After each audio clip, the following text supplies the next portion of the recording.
money.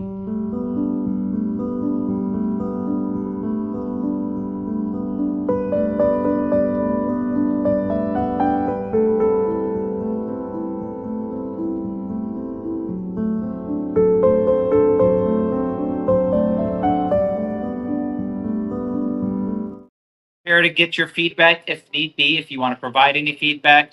At the end of this, we're going to ask that you guys please take a survey if you're not comfortable talking in front of individuals. So we'll give you guys a survey to kind of complete at the end of this. So we're going to go over it.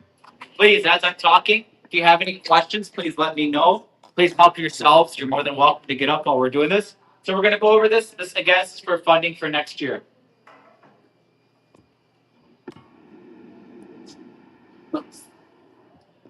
All right. So part of federal title funds, they do come from the Elementary Secondary Act, Education Act. Again, it's designed to support equitable education. Basically, we want to make sure that every child, regardless of where they come from, whether it's ESL, whether it's kids who need extra support, everyone gets a fair chance of getting an equitable education. This helps improve overall student outcome. That's the goal. That's why this additional support is needed.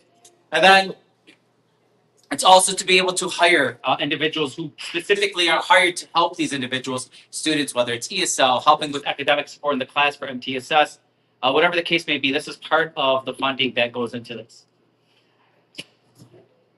So Title I, this is a big component. A lot of we do get a significant amount of money that was used for Title I funds that is used to help kids who are at risk or not meeting state standards. The state always sets the bar, right? And that's the goal, is we always try to meet that bar and exceed it. Fadlu, go help yourselves. I know you guys just came. Go ahead, help yourselves while I'm talking. Don't worry. It won't distract me. Don't worry. Go, Waldo, please help yourselves. And this is also part of our lunch program. The fact that, every kid here, we are a 100% free and reduced lunch school, meaning no kid pays for lunch. Back when I was in high school, or elementary through high school, I couldn't afford it, so I got through the state, but not every kid did. So some kids had to pay for lunch. Where here, the majority of our kids come from low-income families, so the school, we are 100% low, free and reduced lunch. Intervention programs such as our after-school programs, such as teachers who provide paraprofessionals who provide support, instructional coaches who also provide support, our family engagement liaisons. All these additional supports, part of their funding, their salary comes from this area.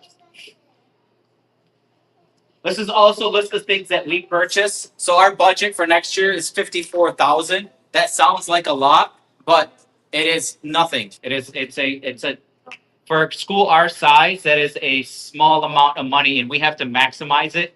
And to be honest with you, things that are just prices of services and products have gone up so much, and it's hard to keep up with the demand. But we've done a very good job of working with our teachers. So all these things that your kids use, when we're doing PSAT, yes, SAT, all that stuff, we pay for it. The prep for our high schoolers, all that stuff, we pay for it. It's through Title I funding. A lot of people don't know that. They think that state provides that for free. It's actually paid for by the school. We have to pay up front. AP tests, other high schools, they ask their kids to pay out of pocket. We actually pay for our kids here. We encourage them to take it. We want them to be able to take an attempt at, getting the college credit. Some kids can't afford it because the AP test does cost money. So we take care of that for our kids. Supplemental workbooks. For elementary, a lot of you guys are elementary teachers.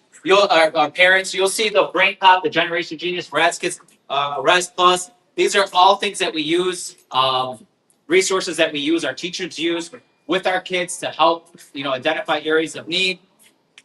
TCI for all social studies. This is an awesome tool that helps our teachers establish lesson plans throughout the year. It has assessments in it. Everything that you need for social studies is actually embedded right into that. As far as at the elementary level, also with our Spectrum math workbooks, anything that has to do with any subscriptions that we do, all come through Title I funding. You can see all this. Any novels. So novels, like if, let's say, an ELA teacher wants to read Outsiders or whatever the case may be, all that money to buy those books comes from this. And you think about it, you have 150 kids. Let's say 30 of them get damaged. You know, yes, you can hold the kids accountable, but majority of parents can't afford to pay for it if a mistake, whatever it may be. So we do our best to kind of maintain them. But if there's a needs to be replaced, we put them through. Anything simple things as like stuff for math that goes through here. I didn't list everything because it's just too much, but every little thing that goes through, we put this through Title IV. So $54,000 sounds like a lot, but it's actually very, very minimal for what we need. Title II, this is actually, it kind of works hand in hand with Title I, but Title II is mainly used for providing our teachers an opportunity to get professional development. But also, if let's say if Title I is not enough, we can kind of use Title II to help support the surplus of needs from Title I. But Title II, our teachers taking advantage of this, and our admin take advantage of this in getting additional professional development if need be. Let's say like our AP teachers every summer, they have to go to certain classes during the summer. They got to take time out of their summer to go to these AP classes that they take. And we take care of that. Teachers who want to improve upon maybe their instructional delivery, maybe their classroom management. What we do with our staff is we give them an opportunity to look at all the professional development that is offered, and then they decide like, hey, you know what, I'm interested in this area, and we do a pretty good job of really supporting them. And most schools don't do that. We really want our teachers to continue to grow. All human beings, we all want to grow. We all want to improve. So this is where a lot of this funding comes from, and that's where what that's for. When we have anyone who needs mentoring, any new teachers, they need additional mentoring, they need additional support, just like a new student, just like anyone else. Any job that you go to, you're going to need that support. So that's where this would come into. These are the different things. So it's 46,000. That 46,000, I would say at least 20 to 30% of that covers the surplus of Title I purchases that weren't covered. So like once I surpass my Title I budget, the extra stuff has to come out of Title II, and then the rest of it, if you see this, I know Ms. Lucas attends, some great admin leadership PDs at Wayne Risa. Wayne Risa is a place where every school district in the area sends their teachers or admin to get professional development, so we use them a lot. Kagan gets signed on here, but that's part of also. That's something that we've been emphasizing a lot here. A lot of our teachers use it, and those new teachers every year, we got to pay for the company to come back and to pay for it. And all these companies, they really charge quite a bit to do training. It is what it is, and you just have to kind of just find a way to balance your budget in order to do that. This is kind of all the different things that we do. We do this for all of our professional development for Title II and anything over surplus for Title I. Title III, this is anything related to ELL, English language learners, or another term would be ESL, students who are learning the language. You're in the state, we get funding, federal funding that helps us work with these students from staffing, from curriculum materials, anything that is opportunities for families to kind of get additional support. We get that money, and that's what we use it for. Our ESL population continues to grow, and we have met the needs. We went from having 0 ESL teachers to now we're at 3. They continue to do a phenomenal job. We weren't able to service all the grade levels. And this year was our first year we actually serviced 3rd through 12th grade. In the years prior, it was always like, okay, this is where our focus is because we only have this X amount of teachers. But we've been able to continue to grow that and meet the needs. The needs continue to grow. The goal is to hopefully try to continue to grow with the needs. But again, there's funding, there's staffing. But that's where Title III funds go. Title III, look at it, it's $15,000. That's nothing. It's not a. You would think that'd be a lot more, but with that amount, that helps us with supplementing after school programs when we have like ESL support for students, and we also offer it for parents. We do this after school. This is where part of this funding comes from. Also for any materials that we're needing. We did a good job last year of really loading up our materials for ESL for the next few years. And this way, you know, we're okay for the next few years. Hopefully, this will continue to grow, but this is kind of where that money goes. Title IV. So the subjects of like music, art, PE, their subject here is the money they get does not come from any title funding but here. When we say well-rounded education, what we mean by that is a student isn't just about textbooks, right? You want to enhance a student's opportunity in life to grow as a human being. What's part of being a human being? Artistic study, humanities. And this is funding for that comes from this specifically. So all of our stuff when it comes down to art, music, PE, music, we're able to expand upon. If you were here for our music concert, this was the first year ever SAA, we had a 6th through 12th grade band. And that was awesome. We've never had a middle school band. Funding comes specifically from there. Anything for the Arabic department specifically comes from here. So all that money that we put, and you're gonna see it's not a lot. And our student, anything with student government, anything with robotics alone is extremely expensive. You know, we do a good job. We want to continue to add programs, but those programs come from like a limited fund, Title IV, which is very difficult, like to balance. Like I have, all right, I want to do this, I want to do that. That funding for all these little things come from a very small amount for a school our size. But we've done a great job of truly balancing this. Anything that we want to do extra, like say, you know, our science teacher every year she wants to do a really cool thing with our high school teacher, with our high school students. That money I can't get from anywhere but Title IV funds. Unless PTC is, you know, generous enough, which they're doing a great job opening up their pocketbooks and helping us out. But that's where this money comes from. I keep it. Anything for music, art, PE, this is where the funding would come from. Okay. All right. I just went over all 4 components of our title funding. And do you expect me to say it all in Arabic? I'm telling you right now, it's probably not going to happen. But what I do want from you guys, please, we love to hear from our parents. If you see something that, hey, you know what, Mr. Abdullah, hey, look into this. There's nothing wrong with you guys, please sharing your feedback. We want that. It's important to us. So if you guys can take out your phones, quickly just scan this. It's going to take you to like a 2-question survey now. Now.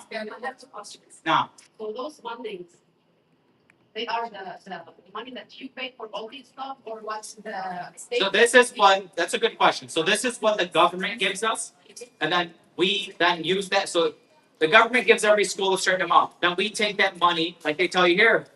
Yeah, it's like هذا عم بقول لك بايك عم بقول لك هات $100 هات $100 بس فيك تعوزيها لهيك بس لهذه الاشياء. They give you. Yes, and then نحن بنفوزها. Why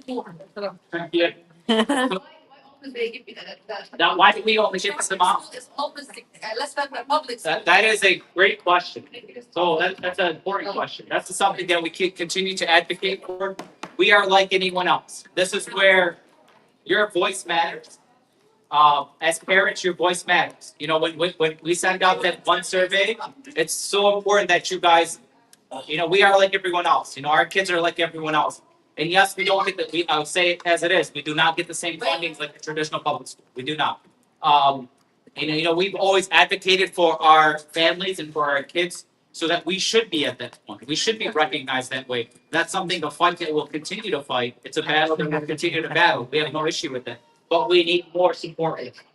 And that's not something that we control, that's something that's dictated from the top down. So I wish we had more control. It's more of all of us kind of speaking our voice to get us to where we need to be. Because our kids are just as equal as everyone else. And I will say that to the day I die. It's you know, just because we're titled a charter school doesn't mean our kids should not have equal access to education. You know, and we do our best with what we have, but at the same time, you know, those additional funds, that's where it comes from. Real quick, essentially the charter schools get state funding per student, but we do not get like per city funding. So cities can pass millages and bills to help fund their schools, and charter schools do not get that money. We strictly get what we get from like the state level. Just so you guys know, like at the charter school, we also have you have to also pay to keep a charter school open. Like we have certain requirements that we have to uptake and you know fees that we have to pay for at the charter school. It's kind of like running, you know, so go ahead, if you didn't get a chance, please go ahead and scan that. Print these out. We didn't print these out. Take a second to scan it and let's get the survey in. That's my budgeting class run masters. That's what it, made a mistake. I should have. Printed it. How many of you guys are coming? Any questions regarding this? Anyone shipping out of it? Anything? Mr. I will tell. Feedback in the meantime. If you, do you guys have any feedback that you want to give? Ms. Lucas is trying to take down any feedback that you want to give. If you don't feel comfortable saying it, that's what the survey's for. We're good with either one. But if you want to say something, please feel free. هذا بدي أقوله شوي ولا بالعربي ولا بالإنجليزي. نعم. Books, yes. Math books? Okay, that's a good question. So a lot of parents, if you remember back, let's say when you were in school, okay? If you were my age or close, when you probably were home with a textbook, okay? Majority of schools have kind of moved away from that in a sense that the stuff that we provide them, one, it does get very expensive. Every textbook, every one is between $100 to $140. Multiply that by 150, very expensive. So we have certain textbooks, but when you change a curriculum, you then have to replenish it. So we do our best to kind of keep up with that. Once we meet, like, hey, you know what? As a department, we say, hey, seventh grade, what are your needs? And if the seventh grade math teacher tells us, hey, I need this, then we do our best to kind of see where that funding for textbooks, the actual funding comes from general budget, which is even harder to use because that's Why you want me to give an option to the parents that when I'm paying for the job? Because I was from my son, Yeah. they used to write and they don't write to know. Yeah. And their brain is being messed up. yeah. So that's one of the things that we've continued to focus on is getting more hands-on with things when it comes down to whether it's homework, whether it's in class. Right now, a lot of people are moving technology-based, right? And I know it's a debate that we will continue having until we get into the future. It's something that we're going to continue. Technology usage continues to grow, and the kids continue to use it, right? So either you meet that and grow with it, or what you don't want is go in reverse. So we're trying to Go and be right. Yeah. I want them not to depend on technology.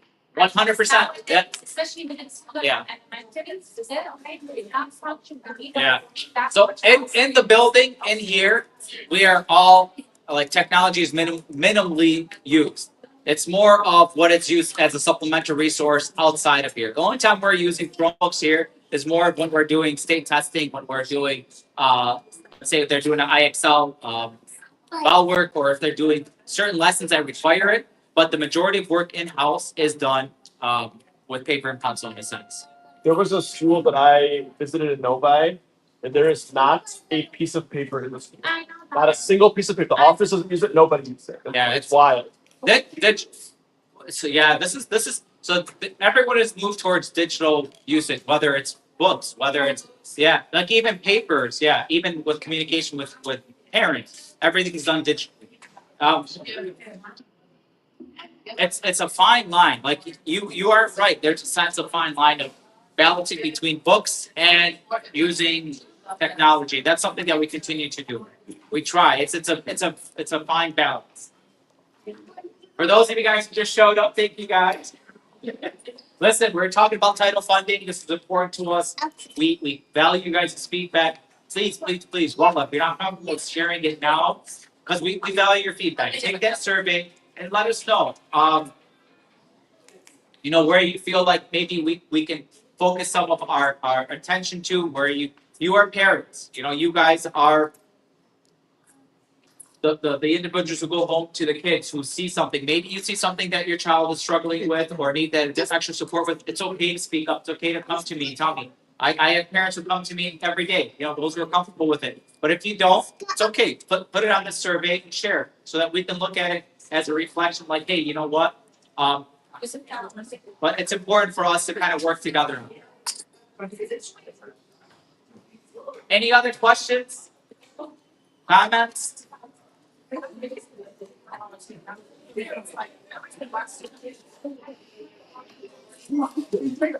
It's the most important, the other component about school that's so important that a lot of parents don't grasp sometimes a social component, right? Anyone that ever tells me they want to homeschool their kid, I say, okay, fine, that's your right. However, your child doesn't live at home for the rest of their life. They've got to understand how to balance life. Life is full of obstacles. It's full of a lot of like, hey, I can do this, I can do this, I shouldn't do this, I shouldn't do that. You don't learn those all at home. You have to live through experience. You have to learn through experience. And I get it. I respect people who do that. There's nothing wrong with it. But the social component of school is very important. Exposing your kid to the reality of life is important. When we get students who are homeschooled, we just talked about this in one of our meetings. They tend to be so far behind academically and socially.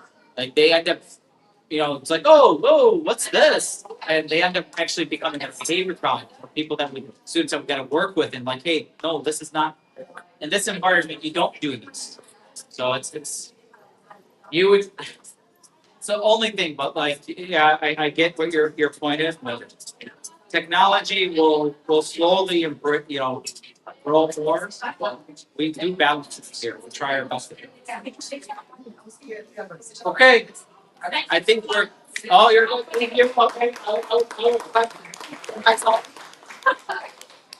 All right. Enjoy. Then listen, we have STEM night. For those of you guys who got kids at George, I know there's something going on. Yeah, there's a lot going on today. You're gonna see me grow more gray hair, and I didn't realize I have to do something out there. I don't know. I grow my. But. Well, we really appreciate having you guys here. Anytime we have any event when we have parents, please, it means a lot to us. HES Academies have been serving the Detroit metro area for over 23 years, promoting academic excellence, leadership, and cultural diversity, ranking as some of the top schools in the state of Michigan. Our pre-K through 12th grade students enjoy tuition-free, state-accredited education by STEM certified and highly qualified staff with no geographical restrictions, and with advanced placement, college dual enrollment, scholarship, and Arabic language programs. Noor International Academy in Sterling Heights at niapsa.org, Star International Academy in Dearborn Heights and in Canton at starpsa.org, Universal Academy in Detroit at universalpsa.org, and Universal Learning Academy in Westland at ulapsa.org. Join HES Academies today and enjoy a free Chromebook for every enrolled student.